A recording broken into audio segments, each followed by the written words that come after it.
Can start. So welcome everybody to the January 2022 session for our Metrics and Analytics interest group.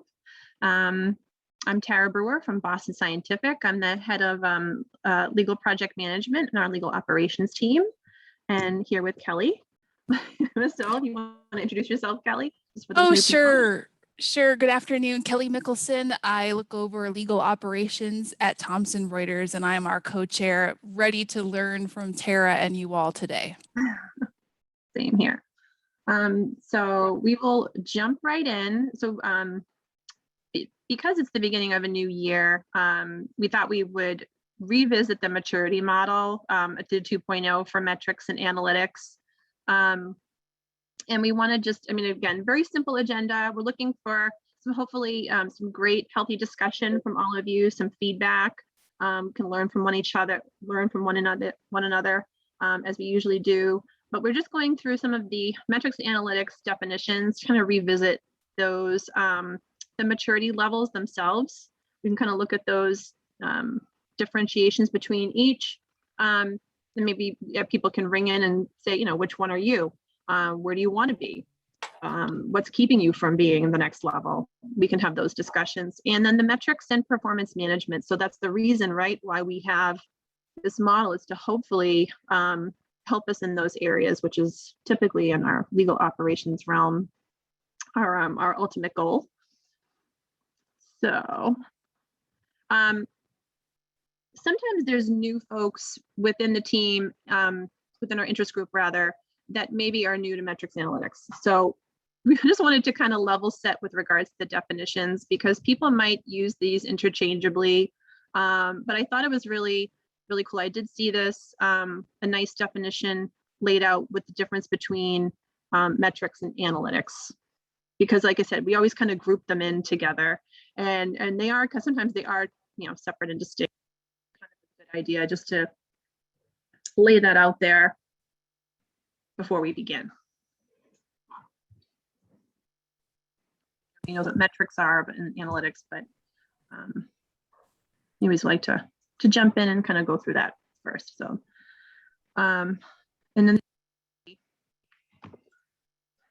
and you know what, actually, I think what we can try to do is we can actually share the PDF of the maturity model. So we can actually throw that in the chat maybe later on before we finish. I'll keep that as a note.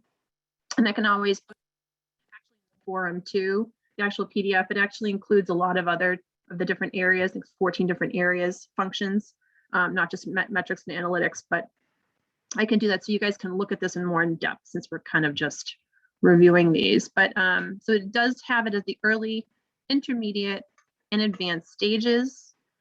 And I think, as most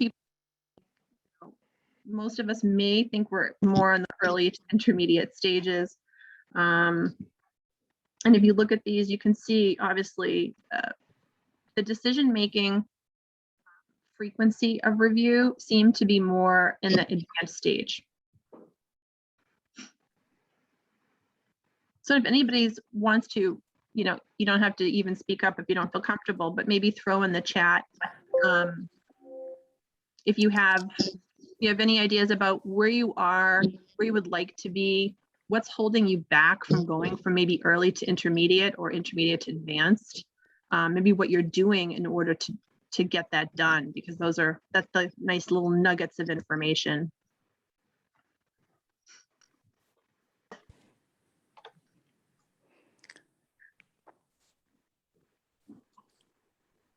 I can offer up where we are at.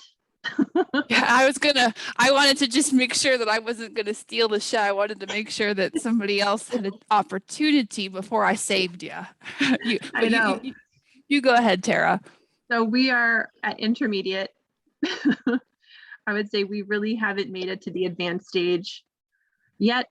We're definitely at intermediate. And I will offer that the advanced stage that's holding us back is that frequency for the decision-making part. I think we're really good about pulling the information, but there's no regular decision making happening from it in dribs and drabs, small pieces in different areas, practice areas, but not universally as an entire. So that's where we're really working to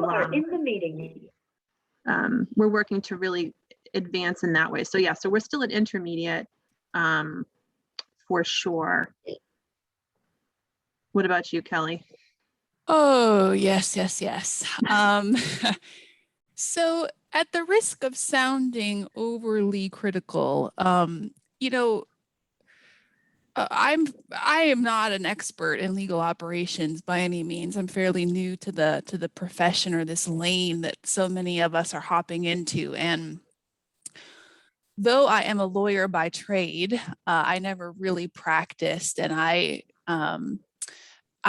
like to think that I have different, my finance and business acumen is more developed as an operations professional than is true, or that is true of the actual lawyers and legal professionals in our group.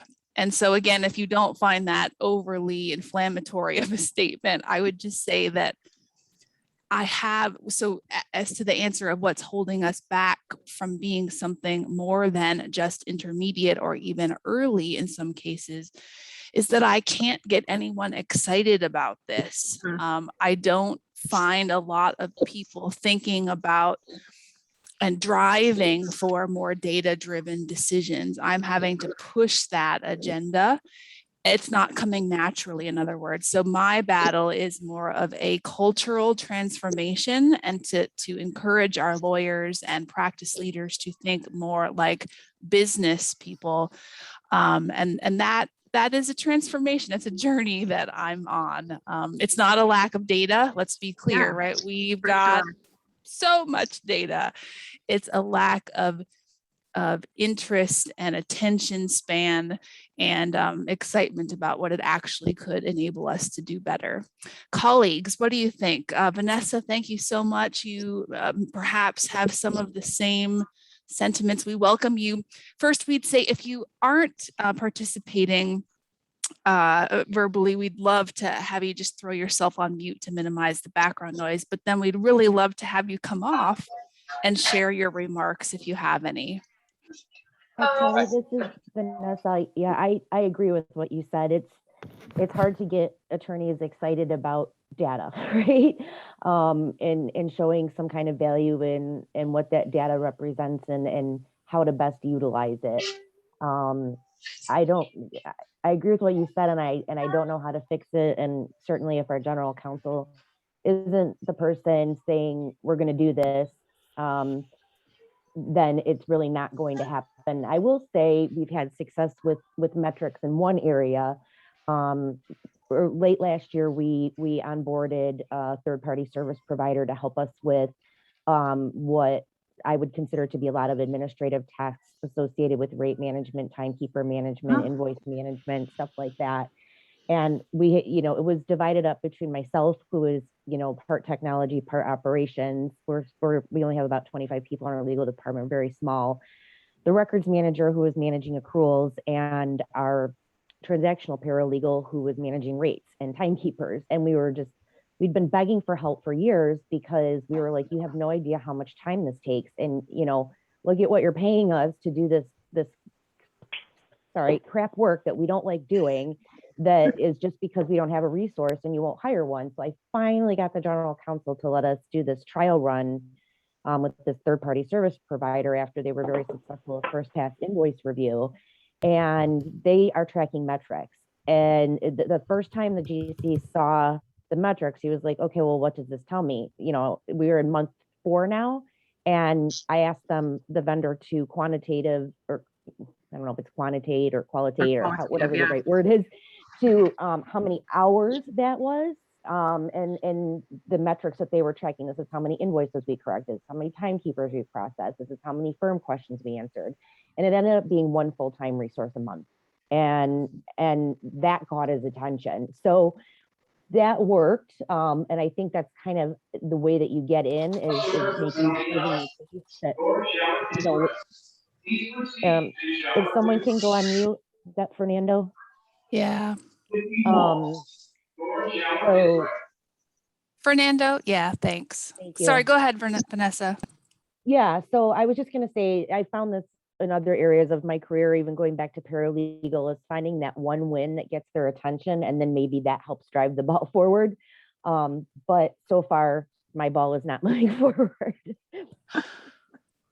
Oh, thank you so much, Vanessa, for being willing to come off mute. I see anybody else feeling passionate about? I see Dawn and Janine and others, Hey. Sophia. Oh, there's Amanda. Hi. Hi. So I'm over at Intel, and I hadn't seen this maturity specific model before. I love this. Thank you. I've taken a screenshot. I will use this.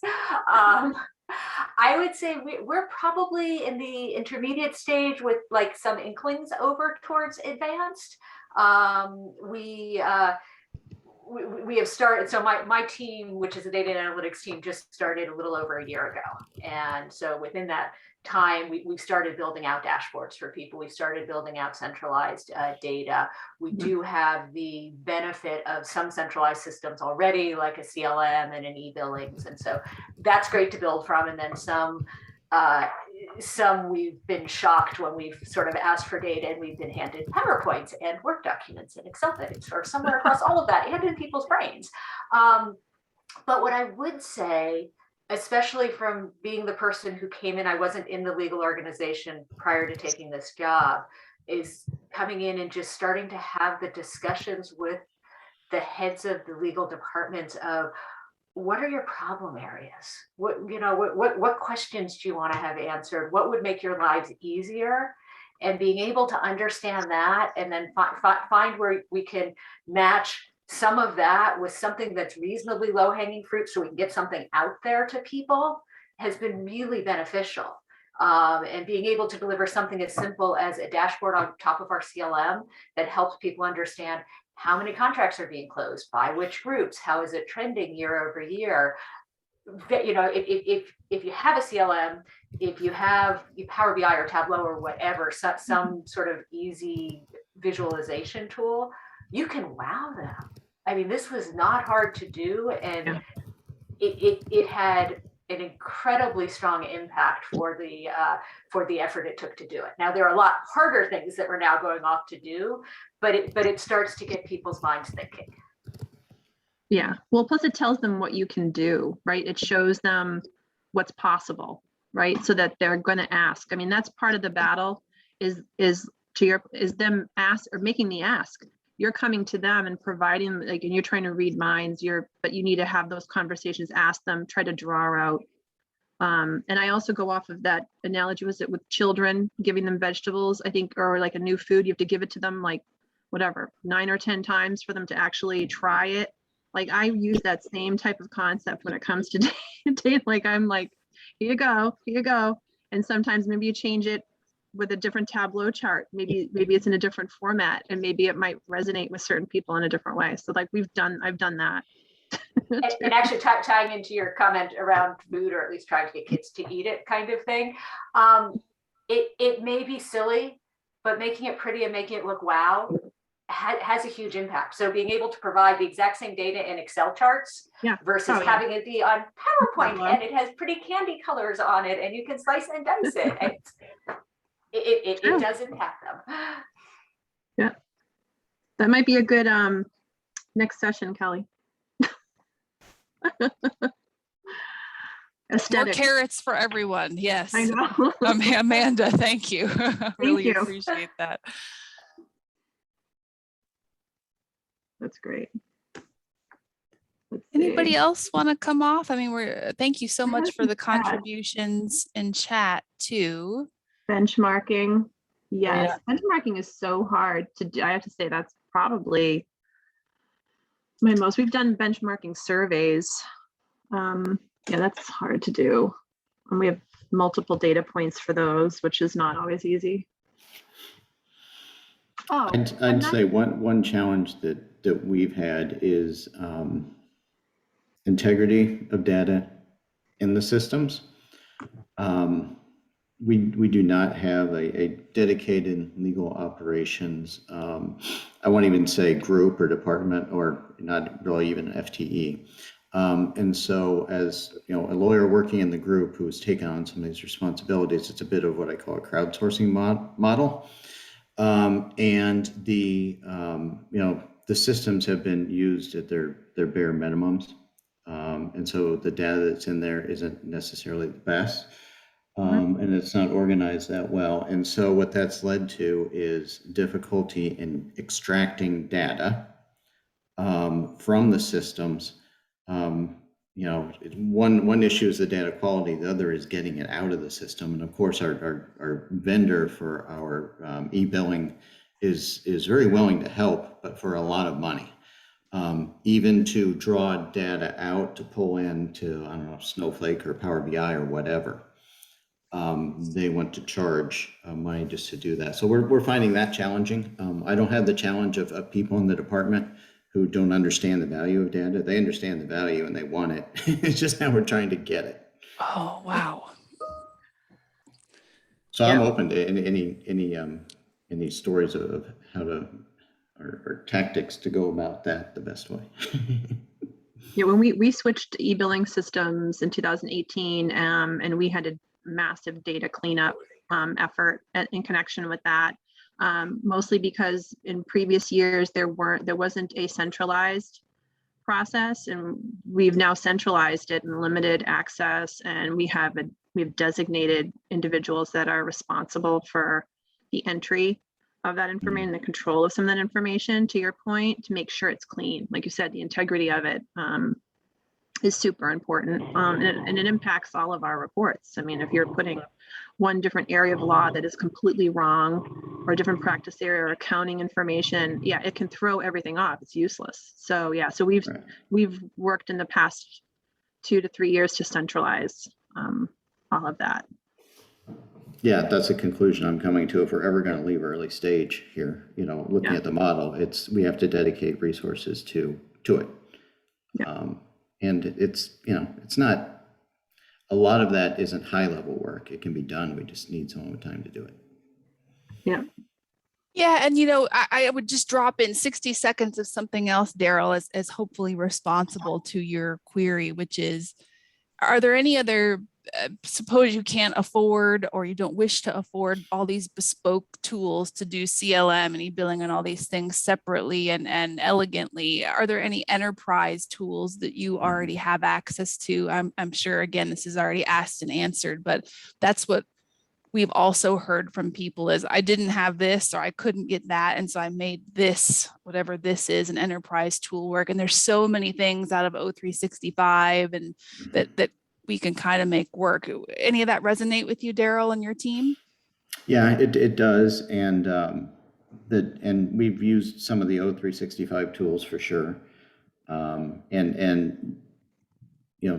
Not necessarily with respect to metrics and getting metrics out especially, but for some things, and what we found is it takes somebody dedicated to learn that, and maybe you can have an IT person who will do that and help you, but it seems that those things are not perfect and they require some ongoing tinkering to make them work well. And if your IT support person leaves, then you're kind of left. So we've run into that too. So it's a bit of cobbling things together, but you can fix things that way. My overall comment on that is I think some of the enterprise-wide things are more successful because they're more sustainable, I think, and getting results that don't require tinkering just to keep the tool going. At least that's been our experience. And it's probably because of the investments we've made and non-investments we've made in certain systems. Thank you, Daryl, for sharing your experience. And maybe I'll send you a couple of my people who are, to learn from your people who want it all. You just don't have it, right? I know that sounds flippant, but we all have our own problems, right? The grass is always greener. Yeah. Yeah, exactly. Michelle or the gentleman from Crown Castle, I'm forgetting your name, sir. I think you were maybe going to come off mute.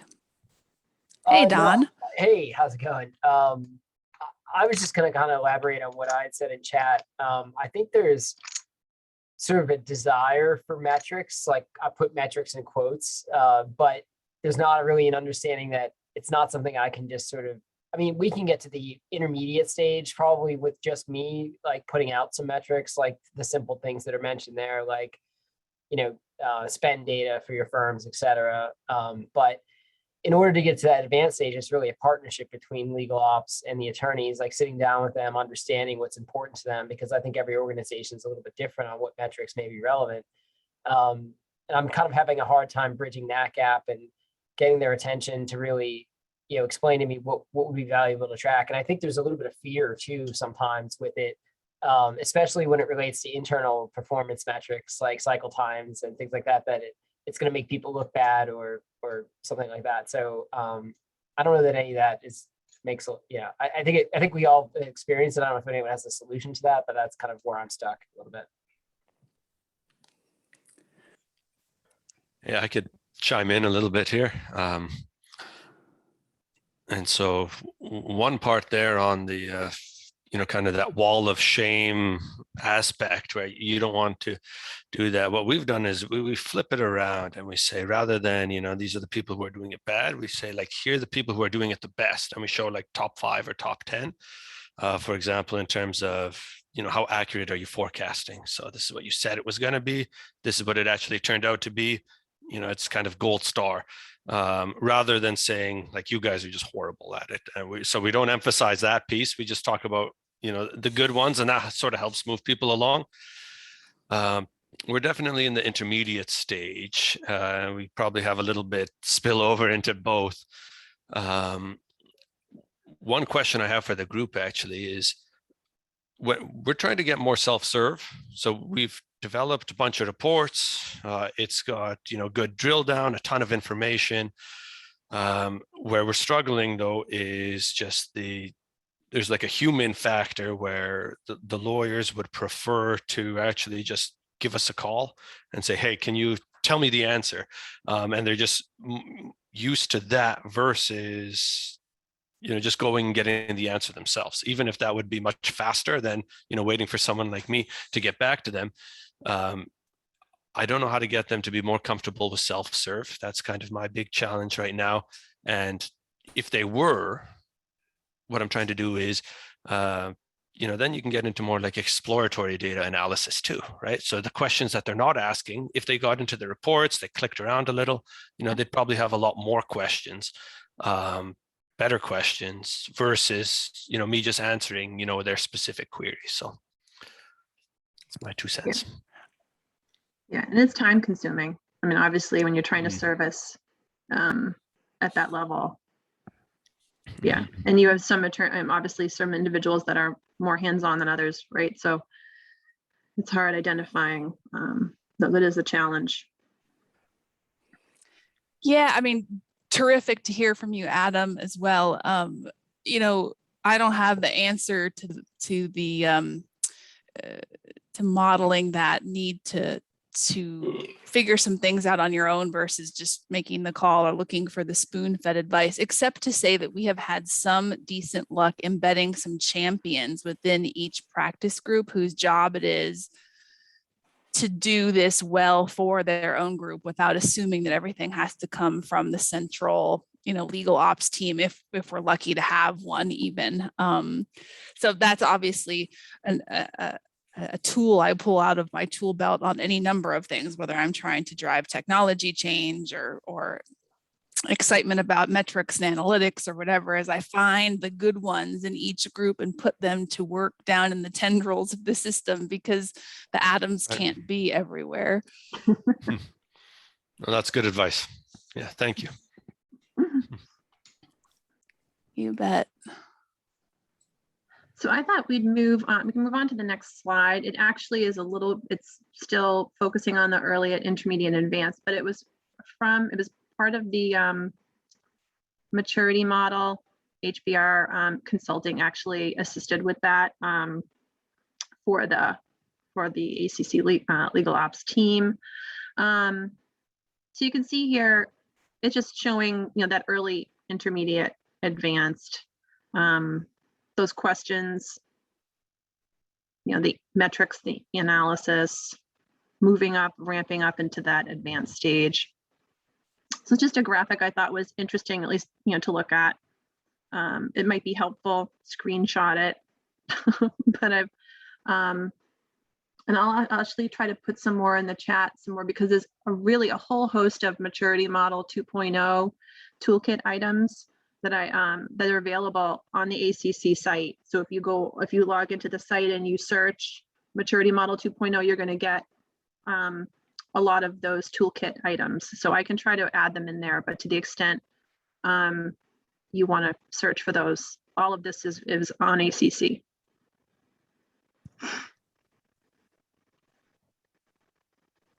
And this is good to maybe add even into your, legal ops deck if you're actually working to try to advance or try to make any kind of, changes, or ask for those additional resources that folks were talking about already, about getting more help, right? Because we're really limited. A lot of times legal ops is a small but mighty team trying to make major changes and provide a lot of value. So this might be a good way to show how you might need more resources to do some of this additional work to get you in that advanced stage.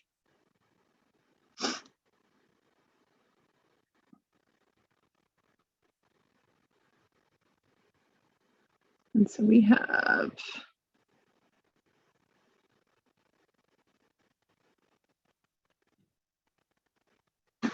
and why they matter. So this is probably good for another conversation if you're having those regular meetings with your stakeholders about, okay, so why do you need this information? How is it useful? Some of those challenges that we already talked about.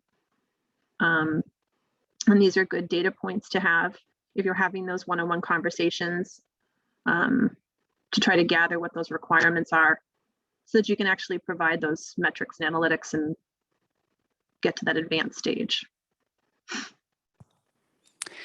Yeah, Tara, this resonates with me. We, the new year brings this concept of rebirth, and we're all going to do so great and everything's going to be great. And you go to these leadership conferences, ours was just concluding today, and everyone's talking about how tired everyone is, and, bordering on burnout, and us needing to have increased focus on the things that matter. And when I think about how legal ops in a corporate legal department would help figuring out what matters, I mean, it's everything that I do all day long. And I feel like if there's so much conversation going on right now about talent, the great resignation, how to retain the staff that we want to keep, with increased focus in theory, that becomes a bit easier, right? People are feeling less burned out if we pick a few things to really knock out of the park. And I don't think that you can come up with that list, right? Where my point is, the metrics analytics are what help you decide what the problems are, where the opportunities are. And so I'm framing the entirety of the year on, how do we come to agree on what those North Stars are and what our focus points are? It's by looking at the data. So I'm leveraging a little bit of that new year sexiness and trying to get some more attention that way. Well, plus it's cool because, whenever you're doing an analytics or metrics throughout the fiscal year, I always get excited in January because then we're looking at okay, we got a full year of data, we've got a full year of 2021 versus 20, it's really nice to see that trend so I can complete the trend. It's kind of a data geek in me that gets excited in January because I'm like, oh, I have a full year of data. Great. We can start fresh again. But yeah, it's an excellent point. Yeah, we use it as our mechanism.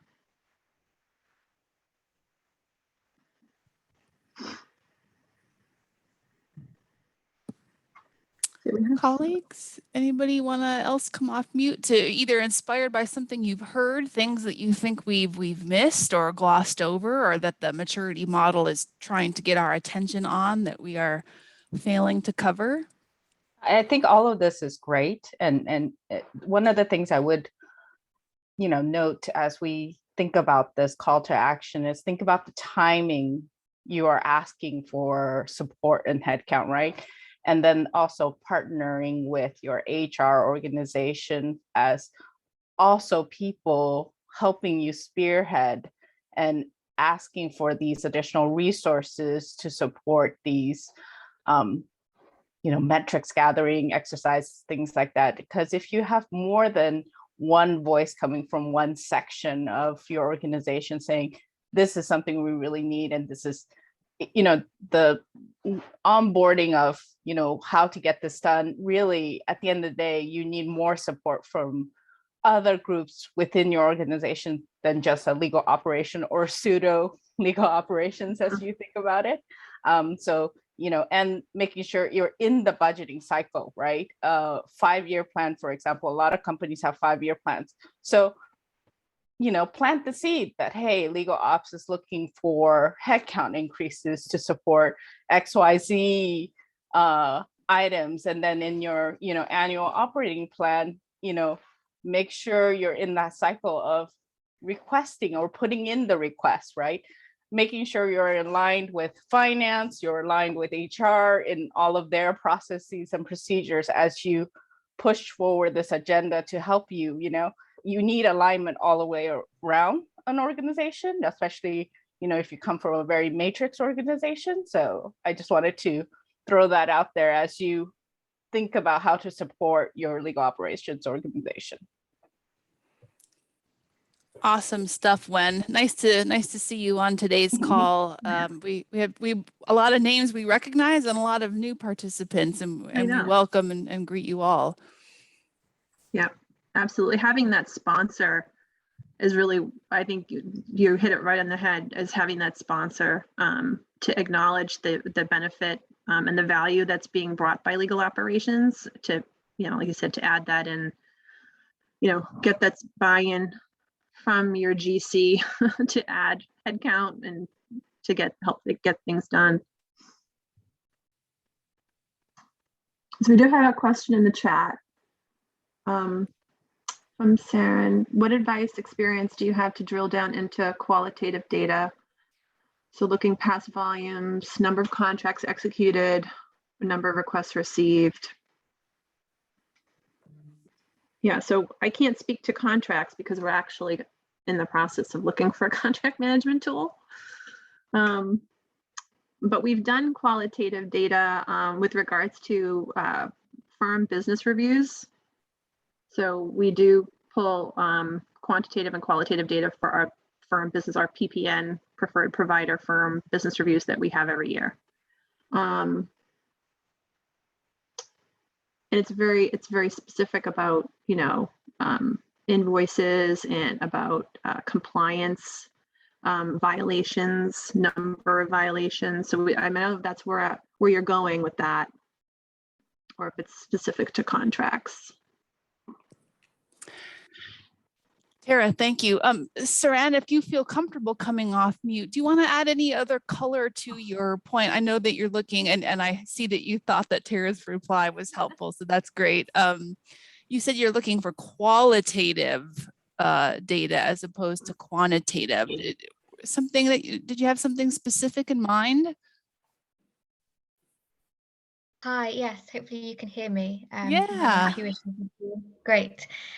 Yes, it's more just sort of, I guess, to begin with, we look at the surface level data. So, your bar charts that sort of show the figures around sort of the examples that I've given, number of contracts executed per business unit, per region, number of requests, the types of requests. Was it advice? Was it to review a contract? Was it for training?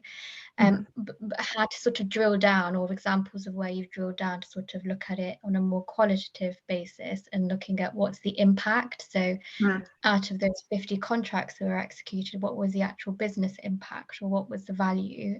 So looking past the surface level data, if that makes sense. Yes, very helpful elaboration. Colleagues, any bites of wisdom there?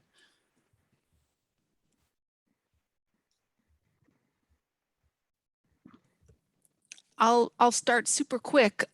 We have started to use a different work intake system, which has enabled us to have quantitative data like we've never had before, again, about all of those parameters that you just discussed. And then We've embedded, again, one of those champions on our commercial team to go study that data and derive from it the insights, the qualitative narrative that pairs with the actual numbers to tell some of those stories. So I guess I would just say, to be more succinct, it required a human to sit over top the quantitative, the actual numbers, to then make those more why and more storytelling or narrative opportunities even possible. Sure. So instead of sort of relying on, I guess, an automated tool or reporting tool to provide the qualitative side, it's more having sort of an analyst being able to actually read the data and find the story and find the insights, I guess. Well, I'll just say that's been our experience, because we haven't found a tool that does that well from an AI or machine learning. In other words, I don't have a tool today smart enough to overlay the insights. It still requires a human on my little squad. Colleagues, anything else? Oh, yeah. Hey, Sophia, we saw you with your hand up before. Nice to see you. Yeah. What I wanted to say before has actually to do with what Saren is asking, and we do use qualitative data quite often, particularly around the CLM, and now with Schrems 2, the GDPR, we had to implement new processes, and our qualitative data, actually the requests to provide such data were quite high from privacy as well as transactional law. The thing is that the key to have good data is that you have to have accuracy in your data. And it's not just that pulling, you know what you have, you are comparing apples to apples, and you're presenting exactly what, senior management needs to consume for decision making. The problem is that while you're going through the whole thing, you find discrepancies like, okay, here's what we did this year versus what we did last year. Okay, our cycle times have decreased by 50%. Our volume has gone up by 70%. Mm-hmm. Everybody's complaining. Why? And you realize as you're going through this analysis that people actually did a really bad job about doing their data entries. And right when you thought that you had the right tools, right when you thought that you had the right people to do the data analysis, right when you thought you did the right interfaces and, cross-functional, as I said to Daryl before, cross-functional convergence of data, you're like, okay, now I need a team to train everybody. And you now need to implement documentation, do your training again, because you hired another team of how many, 50 attorneys, for example. You need to train them anew. And that's really my best advice when you're about to pull data. Make sure that those who are managing the data are doing actually a good job. A legal ops person is not just all you need. Sure. Thank you. Yep. Absolutely. Good points, Sophia. It's a garbage in, garbage out concept, right? And as much as, to my point about data going in or having the right team, as much as we centralize some of our process to control the data integrity, ultimately, we get the requests from attorneys, to your point. So, I think you're right. I think from a knowledge management perspective of training and making sure that your staff is aware of the impact that, misinformation or misclassification or what, all of that can have, can be detrimental to these kinds of analysis going forward. I don't think sometimes they appreciate it. So I think you're right. It ends up being a lot of work to train and share that information and knowledge management.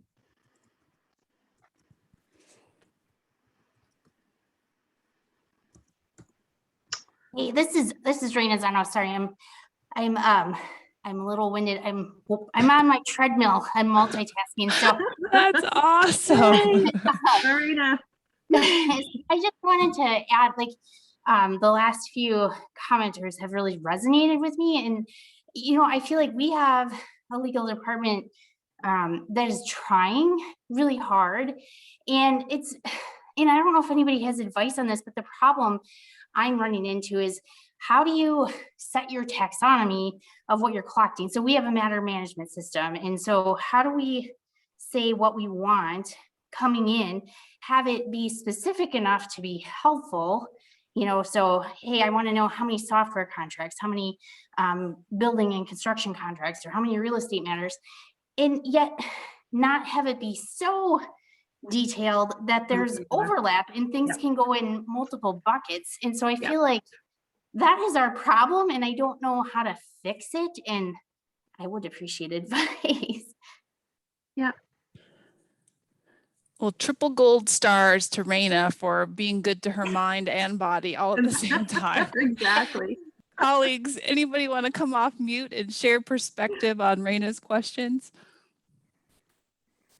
Hey, Raina, this is Vanessa, Flagstar Bank, and we ran into this problem a handful of years ago. We implemented our matter management system, I think like 8 or 9 years ago, and then about 4 years in, realized exactly what you were saying, and it caused us to redo our entire matter taxonomy, which was a giant undertaking, but it also helped because we were also rolling out document management, so it helped us with our folder structures and our document management system. But I'll say the lesson that we learned from that is, and I don't know what system you use or it has this capability, but we basically did a matter type. So let's just say it's litigation. Then we did a subtype. Okay, what kind of litigation? We do a lot of mortgage work at Flagstar. So let's say it's a contested foreclosure, and then maybe it's a subtype 2.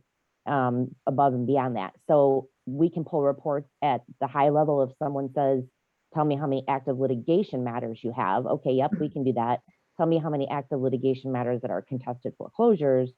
So we have multiple reports that drill down to exactly what you're saying. So we have it at the high level, but then we can also go to the more detailed subject matter, if you will, in this particular example, if needed. So I don't know if that helps you or confuses you more, but that's how we've managed it.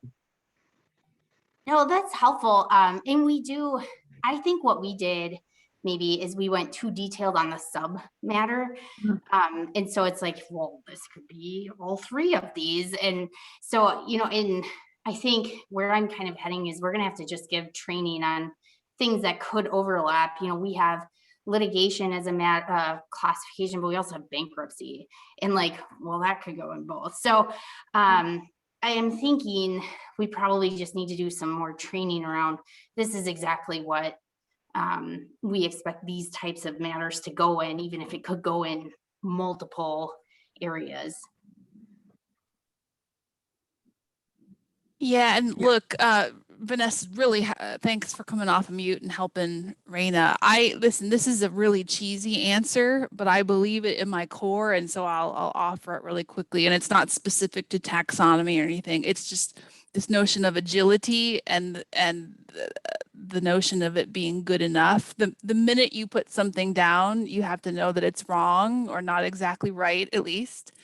And the faster you get something out and you just start to try it and then learn where you're either too deep or too high level or whatever, it has a way of kind of working itself out. And so to I guess just general advice from many, many lessons learned is pick something, start working, find out where it's wrong, and then fix it, spirit of continuous improvement, because it is a fool's errand to think that any of it will be right on the first attempt, and to hold off from at least just starting and trying. No, I agree. Thank you. Sometimes we all need to hear that. Yeah, well, that's what I'm talking about. Like, good enough, move fast, think bold. Like, it's not going to be right anyway. So, and that's hard. That goes back to my whole point of bringing our lawyers along with us, which is we have a lot of conservative, perfectionist, really prideful people who want it to all be right immediately, right? And it never is. So we should just divorce ourselves from thinking that it will be and just, move with speed and move with pace. Yeah, we were able to get rid of the other subtype. Let me tell you, it took an act of God to get rid of that because people did not want to let go of the other. So I threw myself on the mercy of it. I said, we're not using other anymore, because during our re-implementation of a new e-billing system, I'm like, nope, we're getting rid of that classification. So, but yeah, that is a struggle, and it's hard to find that sweet spot, for sure.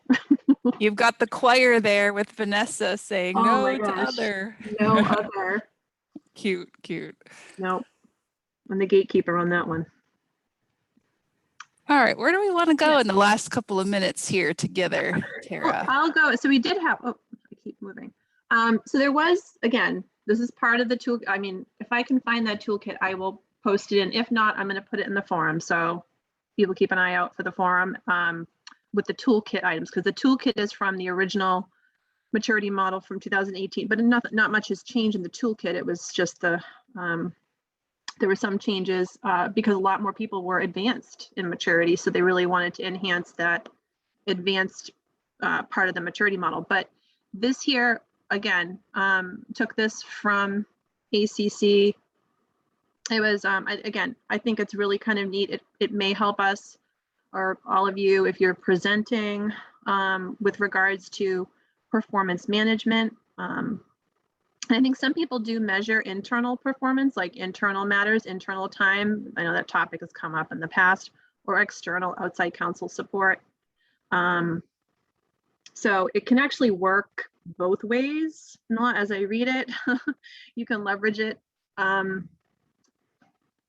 I thought this was, again, when we're talking about performance management, it's not always, we're very focused on spend a lot of times, and rightfully so, but some of it is volume related. It's, number of matters, how long they're open, how many people are working on them. Those kinds of things are important too. So I thought it was worth sharing with the group. Yeah, thank you for that, Tara. Yeah. So this is the framework of it. So good KPIs. And then there is a management process that follows. And I know that we're tight on time. We have about 11 minutes left. So I'll scoot. A lot of good conversation. There we go.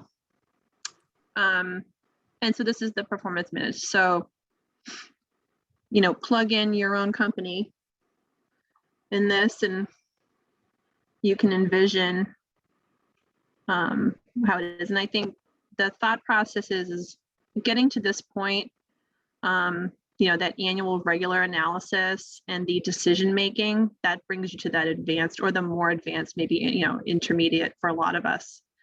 Because if we were going to do a polling, but I think if we were all to poll everybody that's on this call, I think most people would say intermediate. I think a lot of people, especially in past history, have always said, oh, we're not the best, not too early, but we're right in the middle, and like with little things on either side. So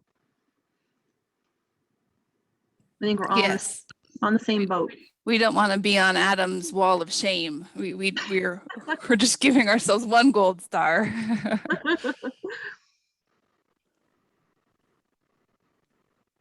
Yeah. So it's not just about collecting those KPIs, what you're actually doing, with the data, right? What we're doing with it. What does it mean? It's always that question that we have.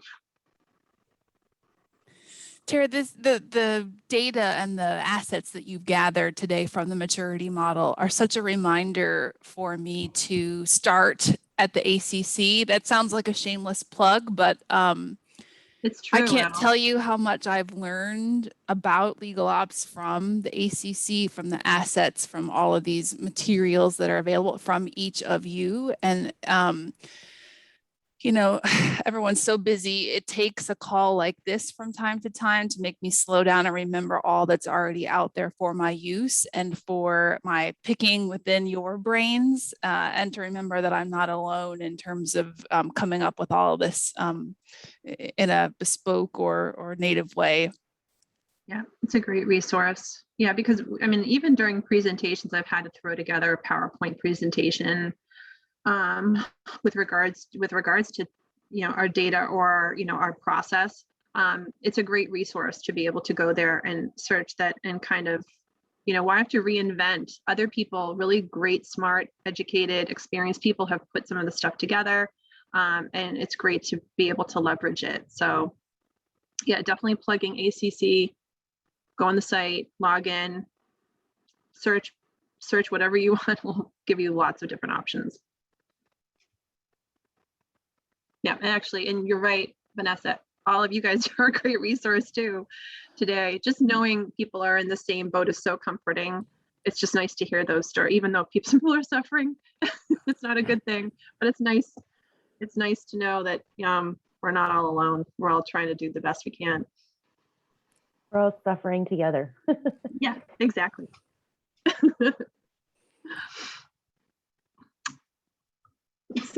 I've definitely come up on some of the other working groups in the past as well. I was kind of MIA last year as we were trying to close out a merger, which we're still waiting for a closing date. So I'm excited to be back and hopefully more engaged. But I've heard that on a lot of these working group calls that we're so grateful to have each other and know that, you know, sometimes we're all feeling the same way. Yep.